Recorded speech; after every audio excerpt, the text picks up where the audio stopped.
오늘 우리에게 주신 하나님의 말씀은 창세기 11장 1절에서 9절입니다.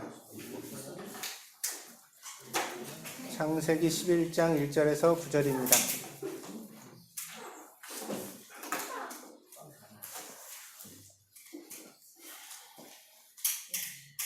봉독하겠습니다. 온 땅의 언어가 하나요 말이 하나였더라.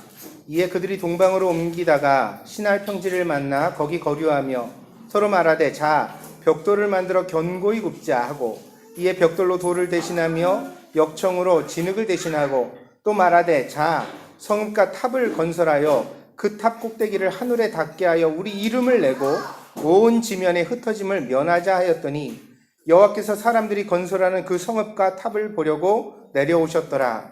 여호와께서 이르시되 이 무리가 한 족속이요 언어도 하나이므로 이같이 시작하였으니 이후로는 그 하고자 하는 일을 막을 수 없으리로다. 자 우리가 내려가서 거기서 그들의 언어를 혼잡하게 하여 그들이 서로 알아듣지 못하게 하자 하시고 여호와께서 거기서 그들을 온 지면에 흩으셨으므로 그들이 그 도시를 건설하기를 그쳤더라. 그러므로 그 이름을 바벨이라 하니 이는 여호와께서 거기서 온 땅의 언어를 혼잡하게 하셨음이니라. 여호와께서 거기서 그들을 온 지면에 흩으셨더라. 아멘.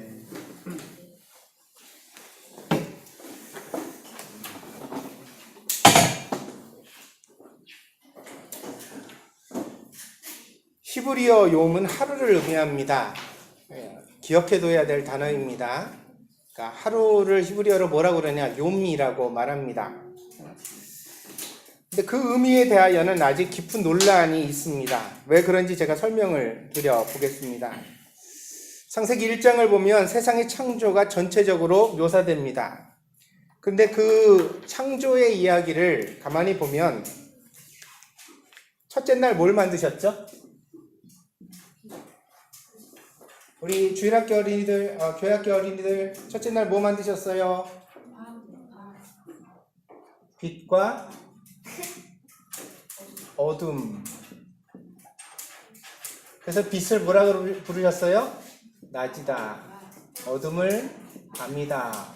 그렇게 부르셨어요. 그리고 5절에 보니까 저녁이 되면 아침이 되니 이것을 첫째 날이다. 하루다. 날이라 그러면 하루란 뜻이에요. 하루가 됐다. 이렇게 묘사를 했어요. 둘째 날을 뭘 만드셨어요? 둘째 날은 궁창을 만드셨어요. 궁창이 뭐죠? 하늘이에요. 하늘을 만드셨어요. 근데 이 하늘이 생겨남으로써 하늘 위의 물과 하늘 아래의 물이 나뉘어졌어요. 물을 나누셨어요. 물을 어떻게 나누셨다고요? 궁창을 가운데 만드셔서 아래의 물과 위의 물이 나눠지게 하셨다고요. 그리고 위아래의 물이 나눠졌어요. 셋째 날은 뭘 만드셨죠? 셋째 날은요? 육지가 나오게 하셨어요. 이게 뭐라고요? 땅. 아래의 물이 있잖아요. 그 아래 물에 다 세상이 잠겨 있었어요. 그런데 그 중에서 육지가 나타나게 하셨어요. 땅이 생겼어요. 땅이 생겨나고 여기와 함께 만드시게 식물이에요. 식물을 지으셨다. 뭘 만드셨다고요? 그래서 식물은 땅의 일부예요. 같이 함께 어우러져요. 그렇게 되어졌어요. 그 다음에 이거 왜 안 나와? 넷째 날은 뭘 만드셨어요? 다 엉터리들이야. 진짜 해와 달과 별을 만드셨어요. 아셨겠어요? 해와 달과 별을 만드셨어요. 다섯째 날은요?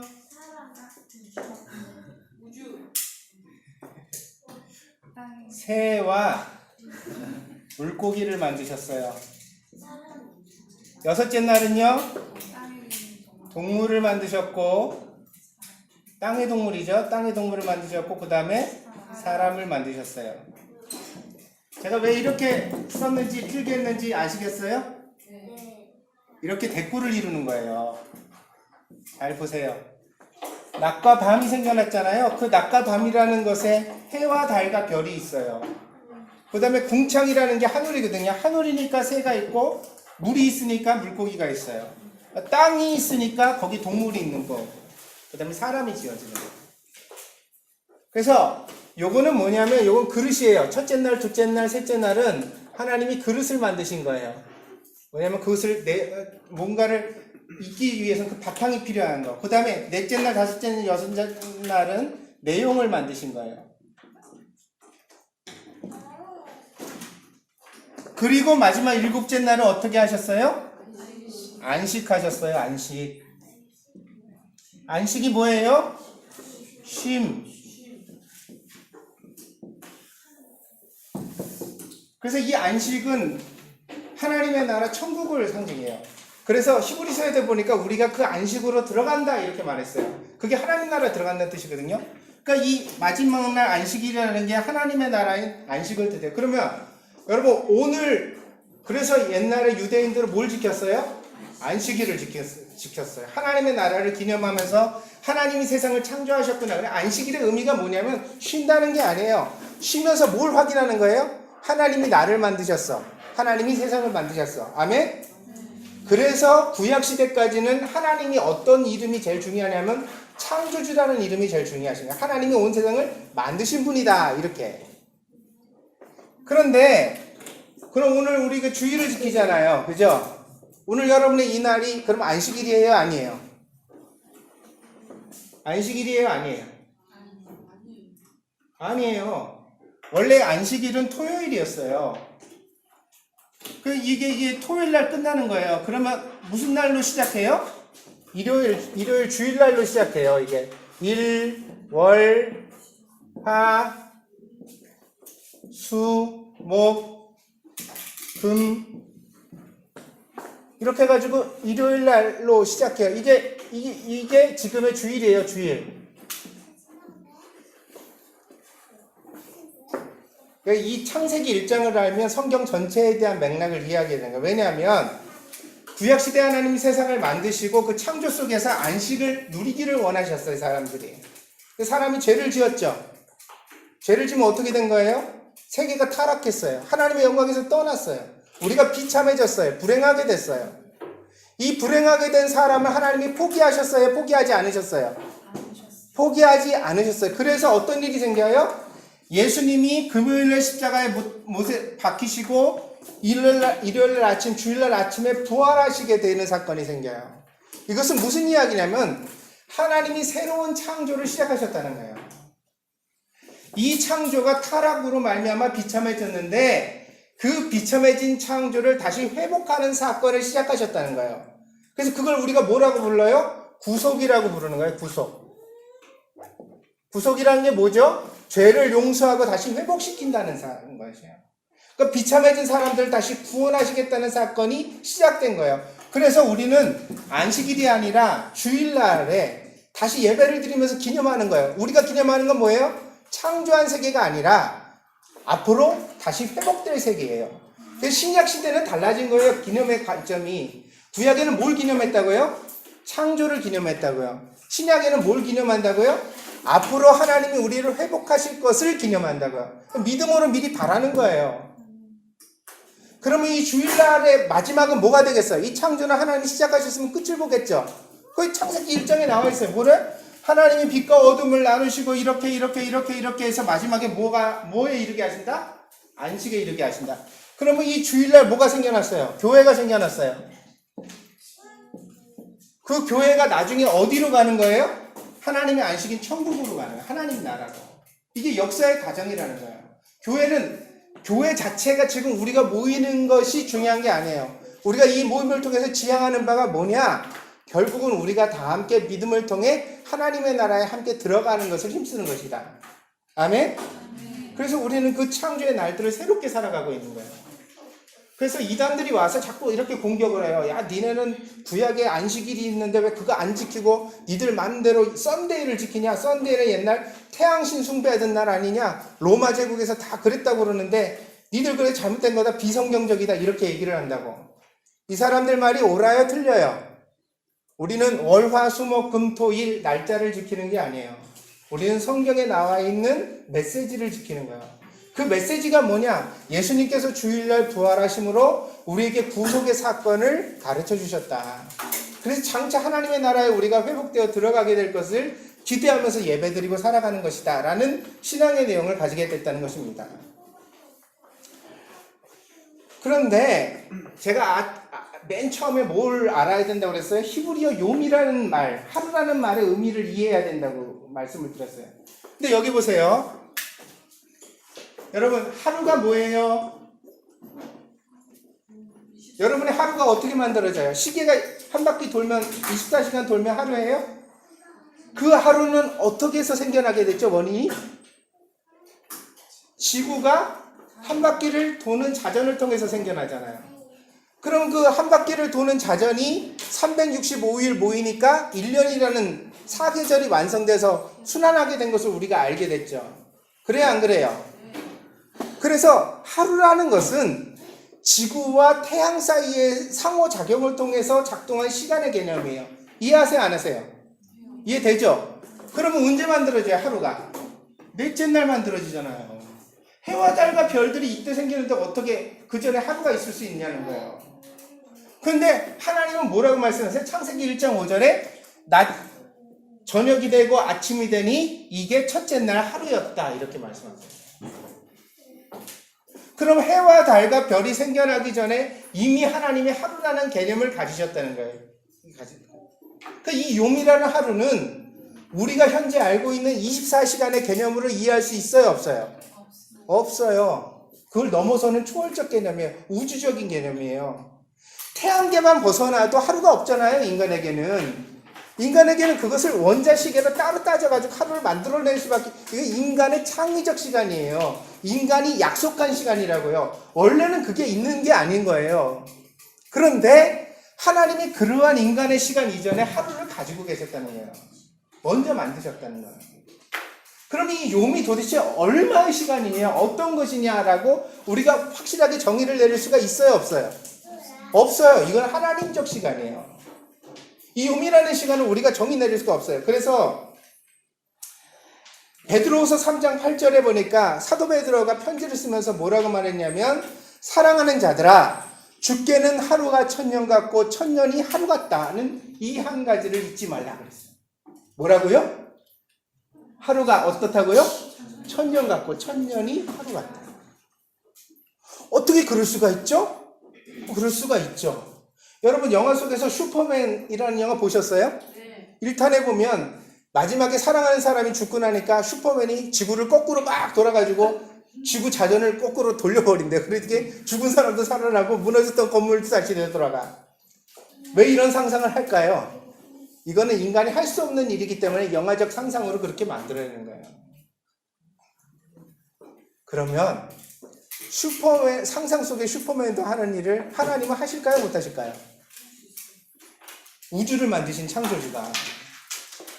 그러니 이 욤이라는 개념을 우리가 정확하게 이해한다는 것이 불가능하다는 것을 알아야 합니다.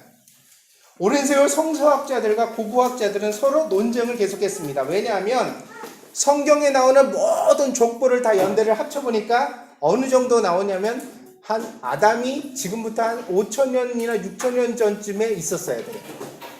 왜 그래요? 알잖아요. 모세는 1500년 전 사람이고 아브라함은 그럼 얼마 사람이에요? 아브라함은 2100년, BC 2100년경에 우르 지역에, 메소포타미아 우르 지역이라는 곳이 어디냐면 지금 이라크 북부 지역이에요. 거기 살았던 사람이에요. BC 2100년경에. 그러면 그 아브라함으로부터 족보를 계속 거슬러 올라서 성경에 나오는 모든 족보를 합치면 어떻게 되어져요? 아담이 BC 5000년이나 6000년경에 세상이 만들어졌다는 결과에 이르게 되는 거예요. 그럼 이것이 고고학자들이 발견하는 증거들과 충돌해야 안 해요? 하지요. 왜? 어떤 두개골은 10,000년 됐다고 그러고 20,000년 됐다고 그러는데 아담이 5,000년 전에 생겨났으면 그 전에 있는 건 뭐야 그럼 도대체? 호모사피엔스가 세상에 출현한 게 몇 년 전인지 아세요? 고고학자들의 연구에 의하면 20만 년 전이라고 여태 알아왔어요. 그런데 최근에 이제 더 기술이 발달하면서, 과학이 발달하면서 다시 그 화석을 갖다 살폈더니 BC 지금으로부터 30만 년 전에 호모사피엔스가 출현했다고 그 화석을 통해서 증명한 거 알게 되었어요. 네안데르탈인이 뭐 진화론에서 말하는 이런 것들은 거의 원숭이 침팬지의 두개골과 거의 비슷해요. 인간의 특징 DNA적으로도 인간과 다른 종족이에요. 그러니까 그걸 인간이라고 보는 건 사실 힘들어요. 직립보행을 했든 안 했든. 인간은 어디서부터? 모든 인류학자들이 동의하는 바는 호모사피엔스부터예요. 호모사피엔스가 땅에 존재하기 시작한 게 언제부터라고? 기원전 30만 년이라고 얘기하는 게 보통입니다. 그러면 이 성경의 이야기와 진화론에서 말하는 호모사피엔스의 출현은 과연 서로 양립될 수 없는 각자의 가설일까요? 진화론도 있고 창조론도 있고, 창조론은 우리는 그러면 성경 속에 나오는 역사로만 믿어서 모든 사람은 5,000년밖에 역사가 안 됐다 이렇게 믿어야 될까요? BC 5,000년이니까 지금부터 7,000년 전에 처음 사람이 세상에 지구에 태어났다, 에덴 동산도 그때 만들어졌다, 그렇게 믿어야 할까요? 그래서 제가 말씀드린 거예요. 우리는 성경을 아직 다 해석하지 못한다. 욤이라는 말, 해와 달과 별이 만들어지기 전에 하나님이 지으셨던 하루, 베드로 사도가 주님께는 하루가 1,000년 같고 1,000년이 하루 같다고 하는 그 말씀의 의미를 우리는 아직 다 해석할 만큼 그렇게 깊은 지혜를 가지지 못했다. 여러분 단순하게 생각해봐요. 1년이 며칠이에요? 365일이에요. 그러면 하나님께는 하루가 1,000년 같고 1,000년이 하루 같대요. 그러면 1년이면 365일이니까 1년이면 하나님의 시간으로 몇 년이 될 수도 있어요? 365 곱하기 1000 해봐요. 얼마예요? 36만 5천년. 1년이라는 말이 호모사피엔스가 지구상에 등장했다고 보통 사람들이 말하는 30만 년이라는 개념을 함축하고 있네. 1년이 얼마예요? 365일인데 하나님께서는 그것이 1,000년 같다고 그랬으니까 이거 하면 36만 5천 년 아니에요. 호모사피엔스가 지구상에 등장한 게 30만 년 전이라며. 그러면 이게 과연 성경적인 내용과 과연 별개의 것으로만 존재하는 것일까? 그렇게만 해석될 수 있을까? 우리는 굉장히 미지의 영역을 아직도 남기고 있다는 사실을 이해해야 합니다. 본래 성경책은 과학책이 아닙니다. 성경은 하나님의 사랑을 우리에게 전달하는 편지라고 되어져 있습니다. 비유를 하자면 이렇습니다. 한국의 유명한 시 중에 진달래꽃이라는 시가 있어요. 김소월의 시입니다. 아주 간단한 시니까 여러분 다 외우시죠? 이 정도는 외워야 한국인이라고 할 수 있어요. 진달래꽃 외우실 수 있어요? 나보기가 역겨워 가실 때에는 말없이 고이보내 드리오리다. 영변의 약산 진달래꽃 아름다다 가실 길에 뿌리오리다. 가시는 걸음걸음 노는 그꽃을 사뿐히 들여밟고 가시옵소서. 노래도 많이 만들어졌고 그래서 한국 사람들이 애송하고 다 외우고 있는 시입니다. 근데 이 시는 뭘 우리에게 전달하고 있죠? 이별의 슬픔을 전달하고 있어요. 사랑하는 사람이 지금 떠나가요. 보내기 싫어. 근데 갈 수밖에 없어. 가는데 그냥 보낼 수는 없어서 이벤트를 준비했어. 그게 뭐예요? 구하기 힘든 진달래꽃을 따다가 그 가는 길에다가 이렇게 뿌려놓은 거예요. 뿌려준 거예요. 그러면서 하는 말이 갈 때 이 진달래꽃을 사뿐히 들여밟고 가래. 나 밟고 가라는 뜻이죠. 가지 말았으면 좋겠다는 애틋한 마음이 거기 있어요. 그런 마음을 담아놓은 게 이 시의 의미예요. 그런데 제가 고등학교 다닐 때 이 시를 배웠거든요. 어떻게 배웠을까요? 영변 밑줄짝 그거 별표 2개. 영변은 지도상에 어디에 존재하나? 이 지역의 특산물은 뭔가? 영변의 진달래가 왜 유명한가? 그리고 또 사뿐히 밑줄 치고 지려밟고 밑줄 치고, 사뿐이와 지려는 서로 서로 어울릴 수 없는 모순관계. 아직도 기억해요. 모순관계. 왜? 사뿐이는 어떤 거예요? 살짝 밟으란 뜻이고, 지려는 힘있게 밟으란 뜻이에요. 그래서 사뿐이 지려 밟는다는 것은 모순형용이다. 이 한국어에만 나오는 특별한 표현이다. 이걸 배웠을 때 저는 김소월의 시가 담고 있는 슬픔을 이해할 수 없었어요. 나중에 나이 먹고 나니까 그 시가 참 이쁘더라고. 그 시를 보면서 그런 생각을 해요. 아, 그래. 내가 이별할 때 사랑하는 사람을 보내야만 한다면 그 보낼 때 나는 어떤 심정일까? 어떤 마음으로 보내야 될까? 제가 무슨 말씀을 드리는가요? 성경책 읽으면서 고고학적 증거랑 서로 맞대결하지 말라고요. 이거는 편지글 들고서 과학책으로 읽는 거예요. 바보 같은 짓이라고요. 그게 아니에요. 성경은 하나님이 우리에게 주신 편지글이에요. 내가 널 사랑한다. 네가 잘 살았으면 좋겠다. 행복했으면 좋겠다. 네가 구원받기를 원한다. 할렐루야. 그걸 그렇게 이해해 가야 한다는 것입니다.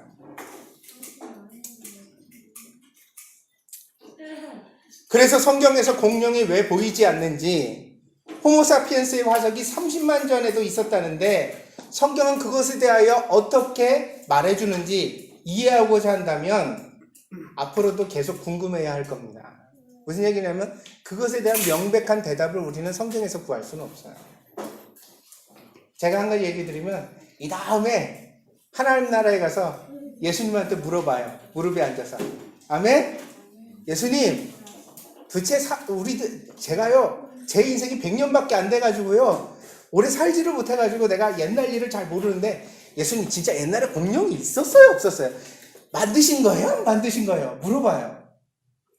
그러나 그 이전까지 모든 것은 인간의 상상력에 기지할 수가 있어요. 그리고 그 상상의 영역에 있는 것은 어떤 것이 신앙적이다, 어떤 것이 비신앙적이라고 정의를 내리는 것 자체가 불가하다. 그냥 우리가 각자 알고 있는 지혜 속에서 살아갈 수밖에 없다는 것입니다. 그러나 적어도 성경이 엉터리 책이라고 생각해서는 안 됩니다. 왜냐하면 성경은 우리가 다 알지 못하는 미지의 언어들로 가득 차 있기 때문입니다. 요미라는 단 하나만 모를까? 아니요. 성경에 나오는 많은 단어들 자체가 다르다니까요.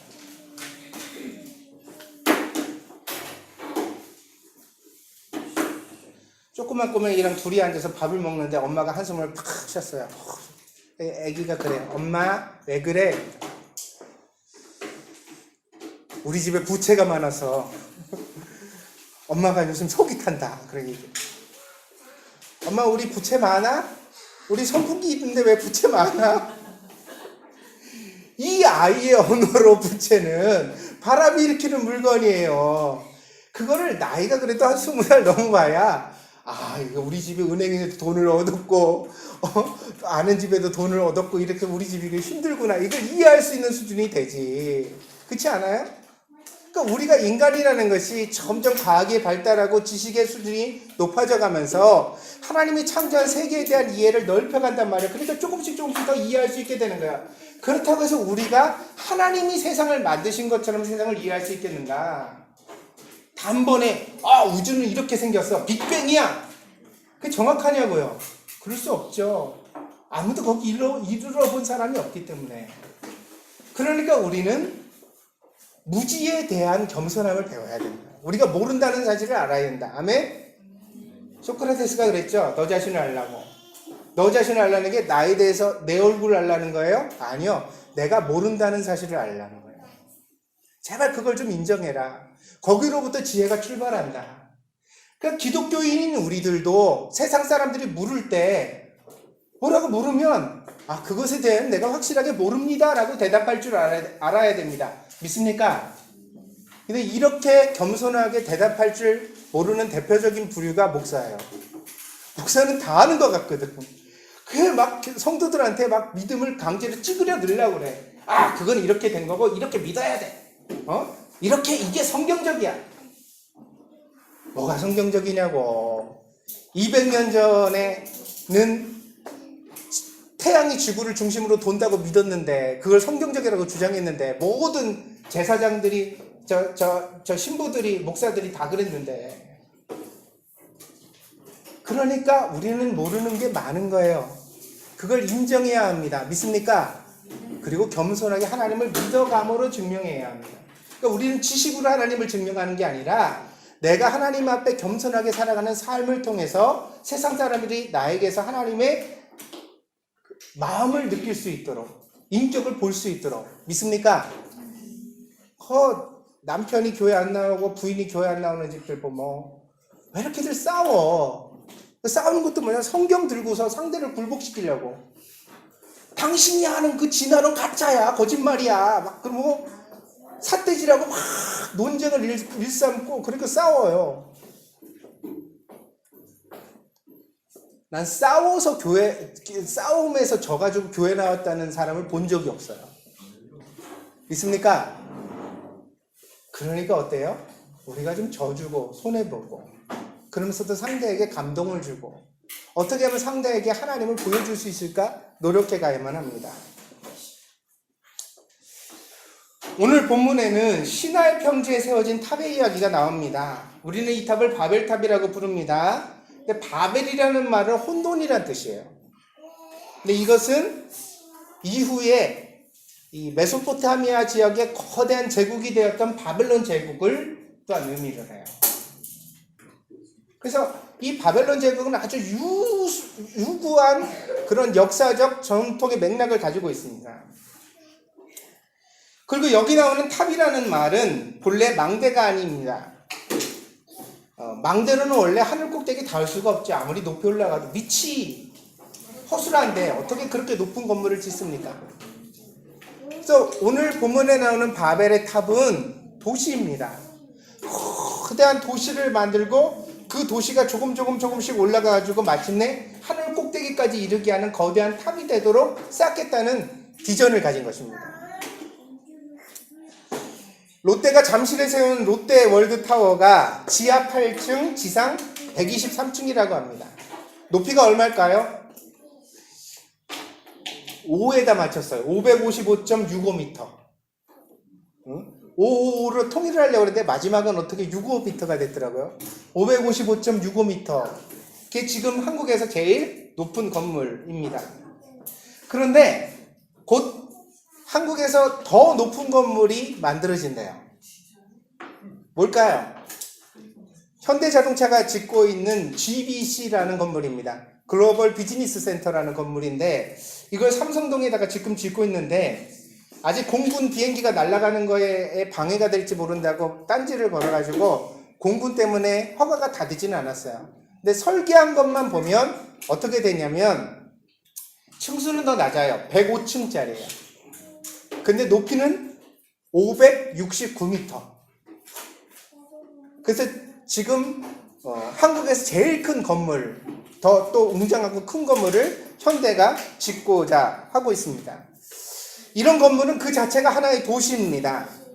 롯데월드타워의 경우 이 롯데월드타워를 짓는데 공사 인원이 몇 명 들어갔을 것 같아요? 요즘 건물 손으로 지어요? 기계로 지어요? 다 기계로 짓죠. 그럼 사람은 조금 들어갔을 것 같죠? 몇 명이서 이 건물 지었을까요?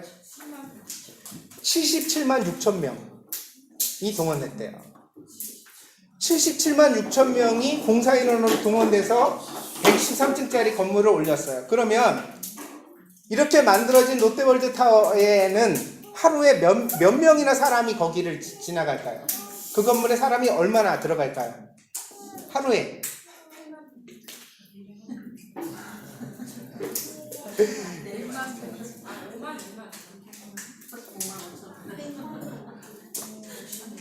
참 성경 가지고 설교할 때는 다 졸던 양반들이 이런 얘기하면 막 대답하고 좋아해. 막 내가 진짜 수준을 본다. 롯데월드타워에 하루 연인원이 하루 지나가는 사람의 숫자가 28만 명이라.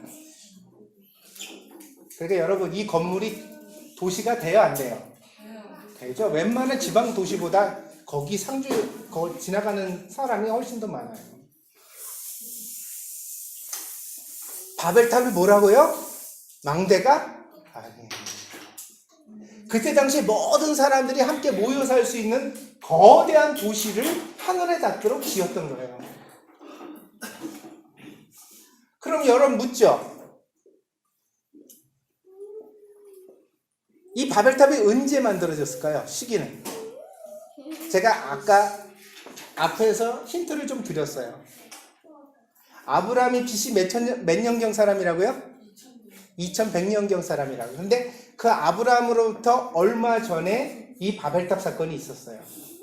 그러면 적어도 BC 3000년경쯤에 시나이 평지에 사람들이 거대한 도시를 하늘에 닿도록 지으려고 시도했다는 거예요. 이게 뭐라고요? 이게 메소포타미아 문명이에요. 성경이 전하고 있는. 여러분, 우리 희원이가 대충 이렇게 그림 그려가지고 기둥 여기 세우고 벽돌 이렇게 쌓으면 건물 몇 층까지 올라갈 수 있을까? 우리 희원이 그래 똑똑하니까 2층까지는 올라갈 것 같아. 3층을 올리려고 그러면 무너질까요? 안 무너질까요? 그래서 설계를 배워야 되고 건축을 공부해야 돼요. 그렇게 해도 높은 건물이 쉽지 않아요. 특별히 높아지면 바람의 영향을 많이 받고 지진이 왔을 때 위험도가 커지죠. 그래서 이 건축이 시대가 지날수록 더 어려운 학문이 되어져 가는 거예요. 근데 BC 3000년경에 그런 설계와 그런 기술과 그런 재료를 만들어낼 수 있는 소재 산업과 그런 것들이 있었다고 성경이 우리에게 전해주고 있는 것이에요. 시나이 평지는 지금 이라크 수도 바그다드가 있는 곳부터 페르시아만에 이르는 넓은 평지를 의미합니다. 그곳이 바로 인류의 문명이 처음 시작됐던 곳이라고 알려져 있습니다. 그런데 이 문명의 힘을 가지고 사람들은 좋은 일에 사용하지는 않았어요. 왜냐하면 본문의 4절을 보면 이때 사람들이 도시를 만들었던 의도를 우리가 이해할 수 있는데, 첫째는 이름을 내는 것. 이름을 낸다, 이렇게 한국식 표현으로 하니까 좀 그런데 유명하게 되어진다. 내가 유명하게 되겠다, 이런 의지를 가지고 이 도시를 만들었다. 그리고 두 번째는 흩어짐을 면하자. 흩어지지 말자. 왜? 사람은 모여야 강하니까. 유명해지는 것과 흩어지는 것이 왜 나쁘냐? 둘 다 하나님의 뜻을 역행하는 목표였기 때문입니다. 유명한 것이 나쁜 것은 아닙니다. 그러나 이 모든 사람의 마음에는, 내면에는 인기를 얻고자 하는 욕구가 있거든요. 그래서 이제 우리가 소위 말해서 현대심리학에서 인정욕구라고 그래요. 남이 나를 칭찬해주면 좋아요, 안 좋아요? 좋아요. 아무 상관없는 지나가는 사람도 나더러 이쁘다 이러면 하루 종일 기분이 좋고, 저 근육질 멋지다 이러면 하루 종일 기분이 좋고, 그죠? 사람 안에 그런 욕구가 있는 거예요. 그런 욕구를 가지고 있어요. 그런데 이 욕구가 과도한 욕심과 이어지면 나쁜 결과를 낳아요. 왜냐하면 어떤 사람이 모든 인기를 독차지하면 상대적으로 소외되는 사람이 꼭 나오게 되기 때문에.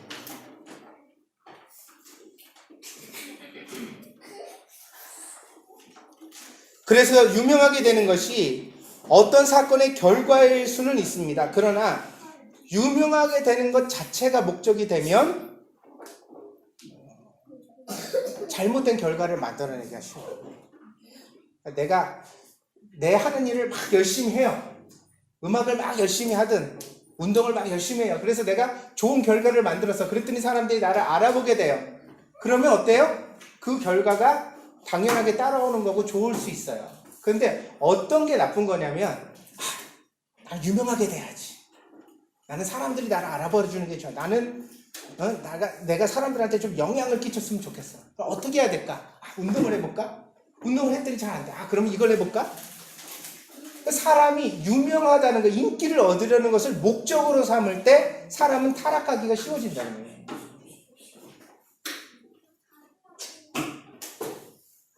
그리고 두 번째, 사람들이 흩어지지 않으려고 했습니다. 그런데 본래 하나님은 아담을 창조하시고 축복하시면서 말씀하시기를 생육하고 번성하라, 땅에 충만하라.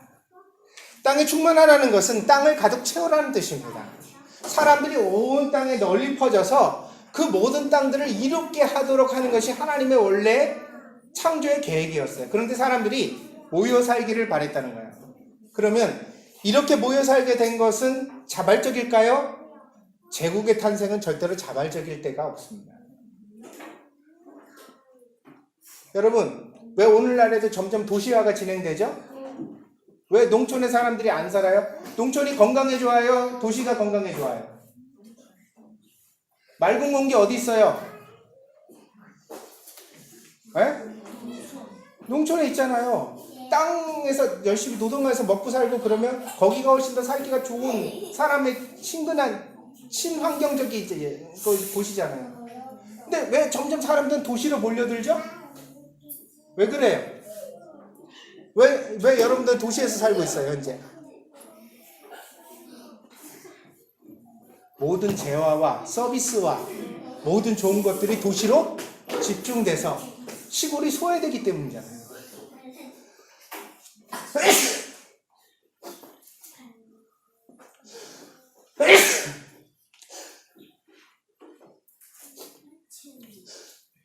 아이고. 시골에 있으면 우리 아이 좋은 학교 보낼 수가 없어요. 시골에 있으면 백화점에서 쇼핑할 수가 없어요. 시골에 있으면 내가 받는 월급이 작아요. 그래요, 안 그래요? 그래서 몰려드는 거죠. 그럼 이런 구조는 왜 만들어내게 되죠? 왜 사람들 도시로 다 모아요? 집단적 노동이 사회 생산성을 높인다는 것을 발견해왔기 때문이에요. 뭐냐? 큰 건물 짓는데 사람들 많이 필요하죠? 그러면 어떻게 해야 돼요? 사람들 많이 모여 살게 해야 돼요. 그게 통치에 유리하고 세금 걷기 편하고 권력을 갖기 쉬운 거예요. 본래 사람이 평등하게 자유롭게 살려면 넓게 퍼져서 살아야 돼요. 생활 공간도 좀 넓게. 아멘? 집도 한 100평짜리 좀 살고 마당도 좀 있고 텃밭도 있고 식물도 키우고 그렇게 살면 사람이 좁아지지 않아요. 근데 조그만 아파트에 서로 부딪히면서 함께 모여 살아요. 화를 내면서.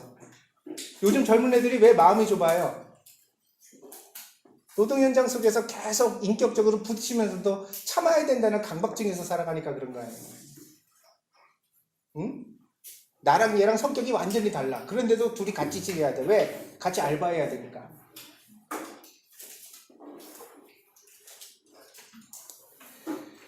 분명히 이 바벨론 제국의 탄생에도 권력자가 있었을 겁니다. 이름을 날리는 건 언제나 소수의 사람입니다. 모든 사람이 유명하게 될 수는 없어요. 그 중에 우두머리가 된 몇 명이 이름을 날린 거죠. 그게 바벨탑의 정체예요. 하나님이 그걸 보시고서 좋다 그러셨을까요? 좋지 못하다 그러셨을까요? 좋지 못하다 이거. 응? 야, 이 인간이라는 족속이 이상하게 흘러가는구나. 그래서 하나님이 그 땅에 벌을 주었습니다. 그래서 뭐가 7절에 보니까 언어를 혼잡하게 하셨다. 혼잡하다는 말은 그 원어의 의미가 뒤섞다는 뜻입니다. 말을 뒤섞으셨대요. 그래서 갑자기 이탈리아, 프랑스어, 독일어가 나타나게 된 것은 아니에요. 그게 아니에요. 무슨 말이냐? 말이 뒤섞였어요.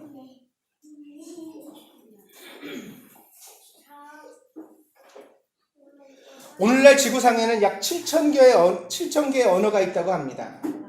근데 이들 대부분은요, 문자를 가지지는 못했어요. 구슬 언어예요.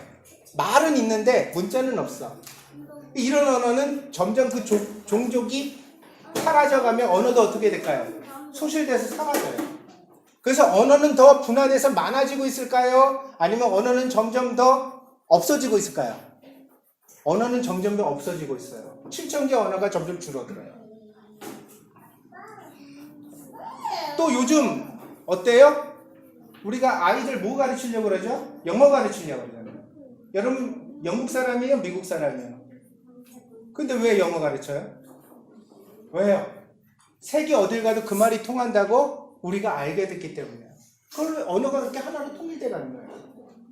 뭐가 주도적 언어가 될지 모르죠. 그러나 중요한 사실은 언어적 장벽이 점점 해소되고 있다는 것입니다. 여러분 요즘 해외여행 가면 언어 때문에 곤란한 일이 있을까요? 없을까요? 별로 없어요. 핸드폰만 들고 가면 돼. 왜? 구글 번역기에다가 넣으면 말 다 해줘요. 네이버에 팝하고 쓰면 좋아요. 그죠? 거기다 이렇게 한국말로 넣으면 전부 다 번역해가지고 나와서 일반적인 생활을 하는 데는 불편하지 않을 만큼 언어를 다 소통할 수 있게 해주더라고요. 곧 AI의 등장으로 완벽한 번역기가 나올지도 모릅니다. 그러면 이제 더 이상 여행을 위하여 외국어를 공부해야 되는 일은 없어지게 될 수도 있습니다.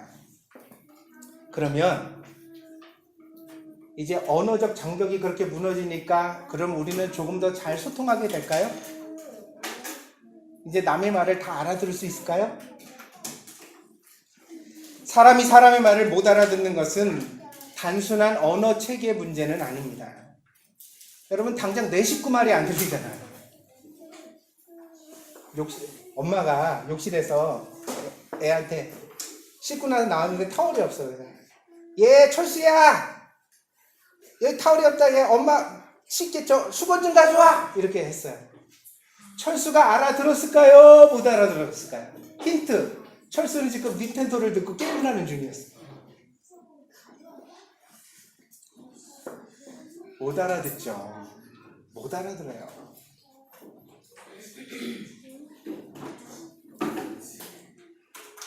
남편이 아내한테 투정을 부릴 때, 불평을 할 때 늘 하는 말이 뭐냐면 도대체 이 사람은 말귀를 못 알아들어.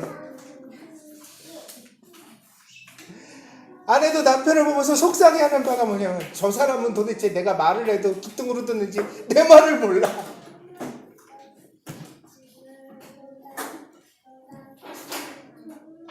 사람과 사람이 통하려면 언어는 부수적입니다.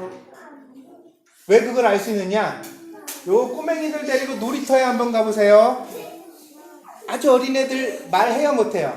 못하죠. 우리 은우 같은 아이 이렇게 한단 말이야. 그런데 놀이터에 데리고 가면 금세 같이 엉기다 보면 처음에는 경계하고 막 두려워하고 그러다 좀 있으면 친구가 돼서 같이 어울려서 살아요. 근데 그 어버버 가지고 어버버 이렇게 하면 일로와 이러면 그걸 또 알아듣고 또 쫓아가고 이거 해 그러면 이거 하고. 이게 무슨 얘기예요? 사람이 말을 못해도 마음이 있으면 통할 수 있다는 거예요. 마음이 통해야 말도 통하는 것입니다.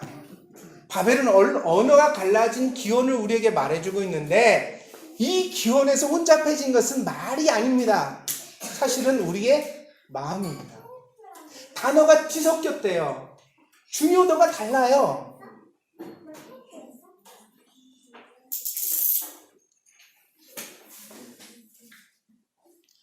마음의 장벽을 가지게 된 것입니다. 때문에 이것은 민족과 민족, 나라와 나라의 문제가 아니라 바로 우리의 가정이고 내 친구의 문제이기도 합니다. 왜요? 여러분 친구 때문에 마음고생 하시는 적들 있죠? 왜 친구랑 마음고생을 해요? 걔가 내 말을 못 알아들어서. 간단한 거예요. 내가 아라고 말했는데 걔는 어라고 들었어. 그래서 오해가 생기고 감정이 서로 부딪혀지고 그래서 문제가 생겨나요. 이런 언어적 단결, 마음의 단절을 통하여 소외가 일어납니다. 남편도 아내도 아이도 각각 모래알처럼 살아가게 됩니다. 그래서 오늘 본문에도 보니까 말이 혼잡게 됐더니 사람들이 각지로 흩어졌대요. 이거를 그림으로만 생각하지 마시고 우리가 같이 모여 살아도 흩어질 수 있어요. 집에 딱 퇴근하고 남편이 들어왔어요. 그러면 나왔어? 애도 안 나와봐? 부인도 안 나와봐.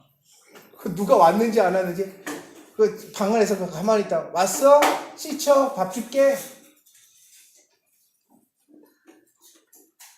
그럼 이게 마음이 집에 들어왔는데 뭐 날 아무도 반겨주지도 않고 이게 뭐야? 남의 집 들어왔나? 근데 또 그게 담담하게 알았어. 그리고 가방 나래에다 툭 던져놓고 자기 방으로 쓱 들어가서 옷 갈아입고 핸드폰 이렇게 보다가 밥 차렸어 먹어. 그러면 와가지고 앉아서 밥숟가락 말도 없이 꾸역꾸역 먹고 다 먹고 나면 일어나서 또 어디 가서 텔레비를 보든지 핸드폰을 보든지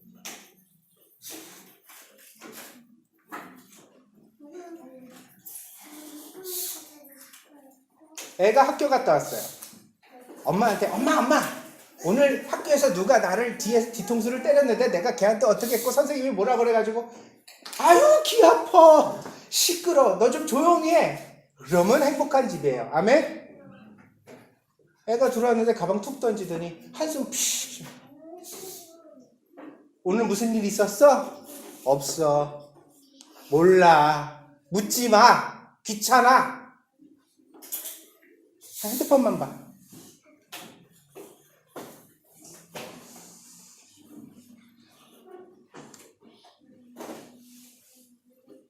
다 똑같은 말을 해요. 다. 애도 부모랑 말이 안 통한다 그러고 남편도 아내도 서로 말이 안 통한다 그러고 모래알처럼 흩어져 살아요. 그 조그만 집에서 각자 방 하나씩 차지하고. 여러분, 행복한 집을 만드는 비결 자주 모이기 바랍니다. 되도록이면 살이 좀 닿고 있는 게 좋아요. 어떻게든지 그냥 다리라도 하나 걸치세요. 좀 괴롭혀요. 올라타도 돼요. 그런 관계가 사람들에게 소통되어질 때 어때요?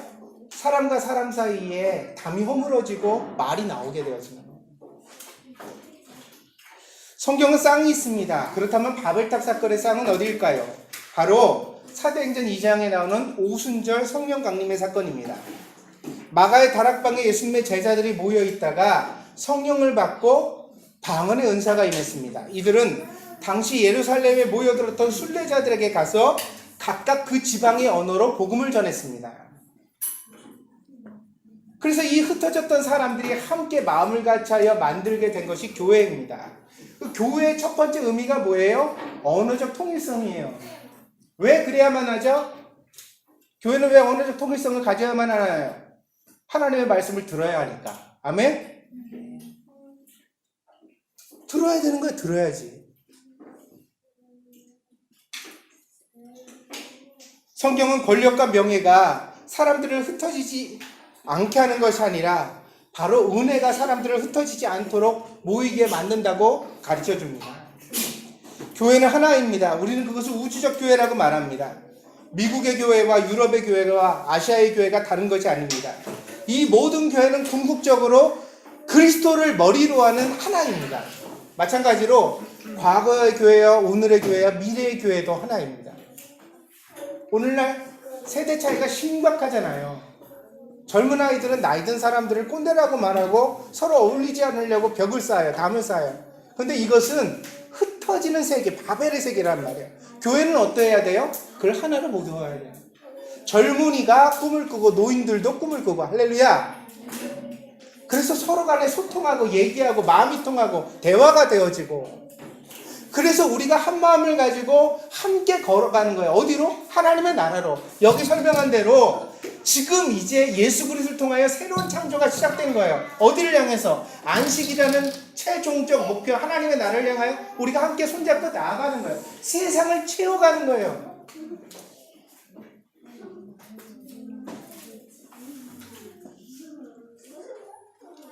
그렇다면 교회를 하나 되게 하는 것은 무엇입니까?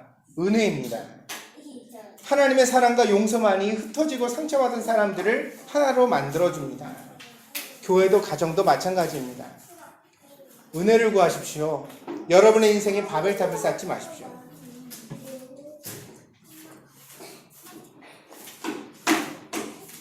자, 여러분 여기 보세요. 이제 마무리 짓게요. 마무리 짓시다. 여기를 보세요. 우리가 각자 외롭게 사는 것은 하나님 뜻이에요? 아니에요? 하나님은 우리가 어떻게 살기를 바라세요?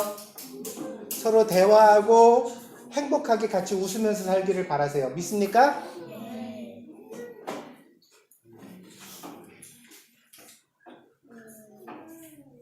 진중하게 들으세요.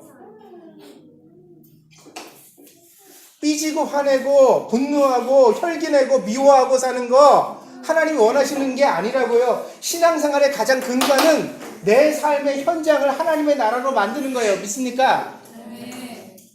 그러려면 우리가 같이 살아가는 사람들이랑 웃어야 되고 행복해야 되고 말이 통해야 돼요. 그런데 문제가 있어요. 뭐냐면 사람의 언어가 이미 각기 다 달라졌어요. 다 다르다고. 남편이 중요하다고 하는 말이 다르고 아내가 중요하다고 하는 말이 달라요. 근데 이 차이를 우리가 계속해서 공격하면, 이 차이를 계속 비판하면 우리는 대화할 수 있어요, 없어요? 없어요. 그래서 뭐가 필요해요? 은혜가 필요한 거예요. 은혜가 뭐예요? 사랑이고 용서예요. 믿습니까? 나와 생각이 좀 달라도 용서해 주세요. 아멘? 내 생각이 좀 미치지 못해도 그걸 관용해 주세요. 받아들여 주세요. 나를 강요하지 말아요. 내 믿음이 좋으니까 상대도 믿음, 너 그렇게 왜 믿음 없어? 이렇게 말하는 거 진짜 믿음 아니에요. 내 믿음이 좋으면 믿음이 없는 사람을 용납해야 되는 줄 믿습니다. 그 수준에 맞춰줘야 돼요. 그 사람을 위해서 배려해야 돼요. 자기를 헌신해야 돼요. 희생할 줄 알아야 돼요. 그게 진짜 믿음이에요. 믿습니까? 그 은혜가 우리 안에, 하나님 안에 은혜가 들어올 때 뭐가 회복된다는 거예요? 바벨탑의 저주가 회복된다는 거예요. 언어가 소통된다고요. 대화가 시작된대요. 서로 말할 수 있게 된다는 것이에요. 이것이 바로 하나님께서 우리들에게 원하시는 삶의 모습이라는 사실을 마음속에다가 깊이 명심하고 돌아가길 바랍니다. 오늘 이 은혜를 통하여 여러분의 가정 속에 끊임없는 다정한 대화가 하나님 안에서 회복되기를 바랍니다. 믿습니까? 네. 기도하겠습니다.